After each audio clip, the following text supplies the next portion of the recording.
This is Breakthroughs, a podcast from Northwestern University Feinberg School of Medicine. I'm Erin Spain, Communications Director at Feinberg. Most people with peripheral artery disease, known as PAD, have great difficulty walking and few treatments to help. Preliminary results of a new Northwestern Medicine study suggest that cocoa may have a therapeutic effect on walking performance in people with PAD. Dr. Mary McDermott led this study and has dedicated her career to lower extremity PAD research. She's conducting a variety of clinical trials to test new interventions to improve walking in people with PAD. She's also the Jeremiah Stamler Professor of Medicine and Preventive Medicine here at Feinberg. Thank you so much for joining me today. It's a pleasure to be here. Thank you for having me.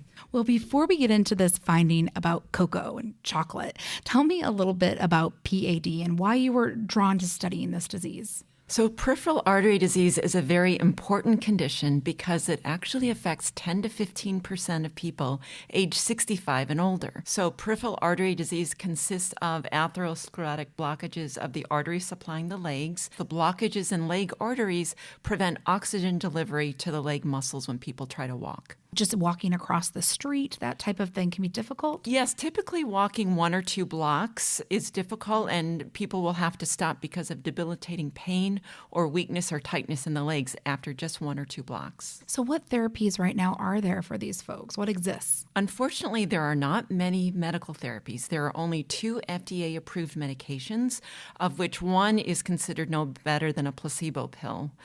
And exercise works. However, most people with PAD have great difficulty walking for exercise because when they walk, it hurts their legs. How did you get started studying this disease? I've been studying this condition for about 25 years, and I got into it because it's such a common and important problem, and there were not enough investigators studying it. So you've been leading some clinical trials. You've led clinical trials funded by the National Institutes of Health, Patient-Centered Outcome Research Institute, testing novel interventions, drugs, supplements, exercise interventions, even a device.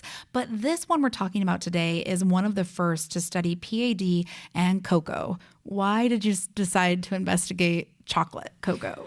Well, there's growing evidence that chocolate, dark chocolate in particular, has a number of health benefits. And some of the benefits that have been observed in animals include things like improving blood flow or perfusion of tissues and also improving skeletal muscle function.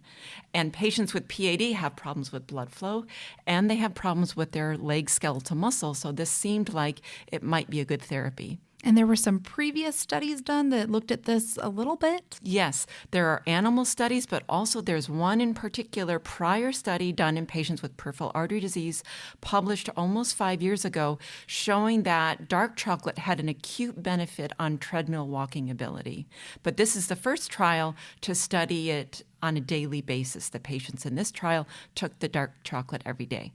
Yeah, tell me a little bit more about dark chocolate specifically. What is it inside of dark chocolate that makes it such an interesting food to study? Dark chocolate or cocoa comes from the cocoa plant, and that plant contains something called flavonols, which is a nutrient that is in dark chocolate, and it has these beneficial properties that I mentioned of improving blood flow and helping skeletal muscle. So you hypothesized that cocoa could improve a 6-minute walk distance. Now, how did you choose 6 minutes when you're setting this up? Sure. So the 6-minute walk test is a well-accepted, well-validated measure of walking endurance.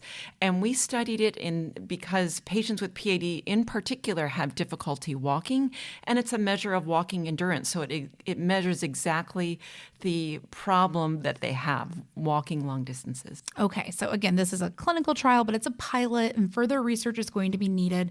But let's talk about these preliminary results because they're pretty exciting. They're published in Circulation Research.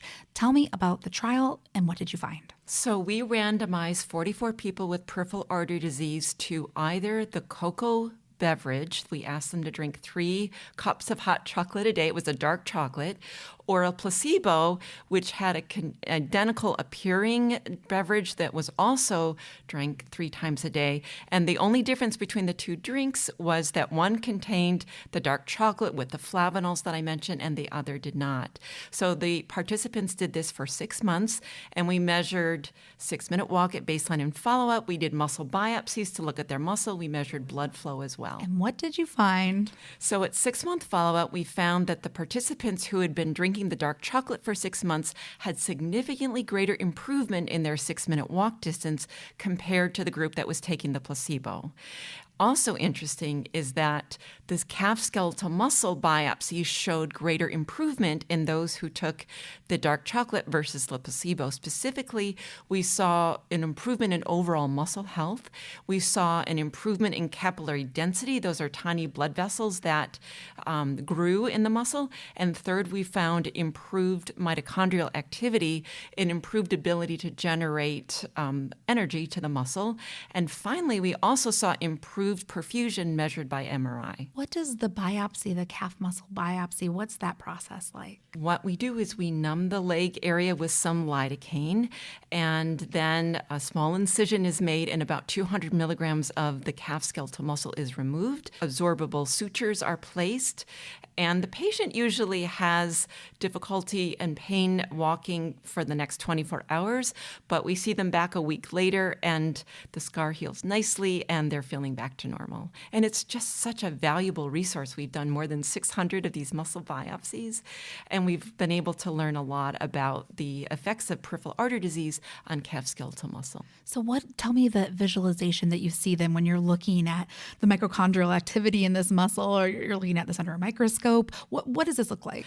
Well, some of my collaborators are able to make beautiful images of the muscle, and you see these elongated muscle fibers with peripheral nuclei, which would be characteristic of a healthy muscle. But in patients with PAD, you tend to see more fibrosis, which is scar tissue. And interestingly, you can see an attempt to compensate for the lack of blood flow with some additional blood vessels, kind of like collateral blood vessel growth.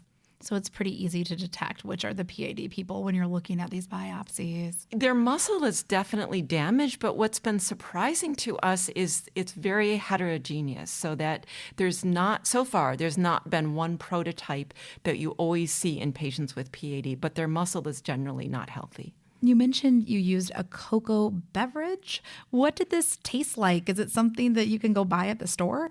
Well, I just tried it today for the first time in preparation for our interview. But the active beverage does taste like a dark chocolate. So it's not perhaps as sweet as what you might typically think of as a hot cocoa, but it tastes like chocolate, and it tasted pretty good. And the placebo was a little bit different. It didn't have that dark chocolate taste. I would also imagine there's fewer side effects from cocoa or chocolate. It's less expensive, possibly, compared to other therapies as well. Yes, that's one of the wonderful things about it. If our preliminary findings are confirmed, it's widely available, it's widely accessible, it's inexpensive, and it's not difficult to take. And there are no side effects, essentially no side effects. Let's talk more about that active ingredient that really makes a difference in dark chocolate versus milk chocolate. Yes, that's a great point. So if you just eat milk chocolate, you won't get the types of benefits from the therapy that we were giving the patients. The plant the cocoa is normally alkalized. So when we eat a milk chocolate bar, the chocolate in it has been alkalized, which makes it taste better, but it also removes some of these nutrients, the flavanols in particular, that tend to bring the health benefits. So the result of this study should not make people just go out and eat more milk chocolate. Were most of these folks in Chicago, most of the folks involved in this study? Yes. So we recruited from the Chicago area, but we cast a wide net, and so we advertised with things like CTA bus and train ads, and we mailed postcards to people living in the Chicago area, and we recruited people from Northwestern Medicine. So we cast a wide net. And did you use chocolate bars and pieces of chocolate in your advertising? Well, it's interesting. Our advertising did have a picture of hot cocoa in a nice mug. So perhaps that was appealing to people. I mean, this is what you study. You've tried a lot of interventions, and you said before exercise works.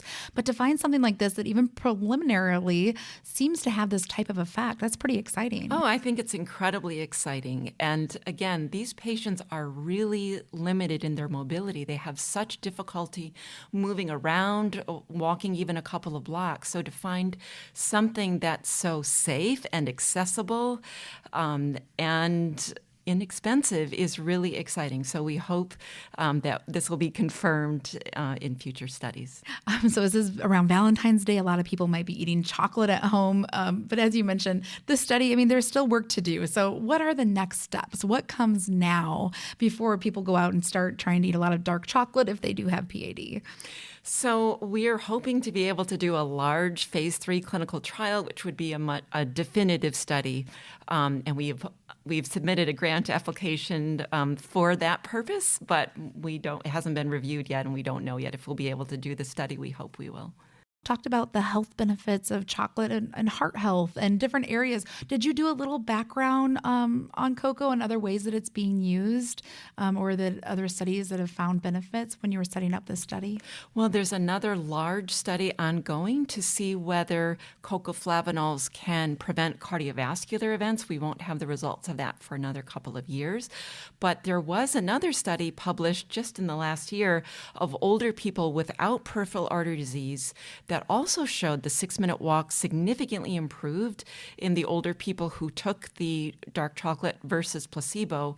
And what's really interesting about that is patients with peripheral artery disease have extreme problems with blood flow to the legs.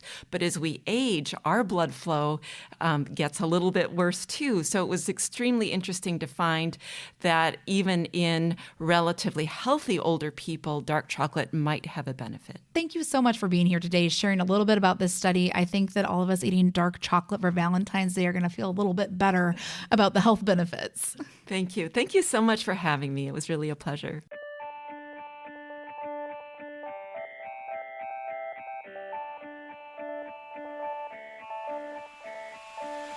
Did you know episodes of Breakthroughs are accredited for CME, Continuing Medical Education for Medical Professionals? Go to our website, feinberg.northwestern.edu, and search CME to claim your credit.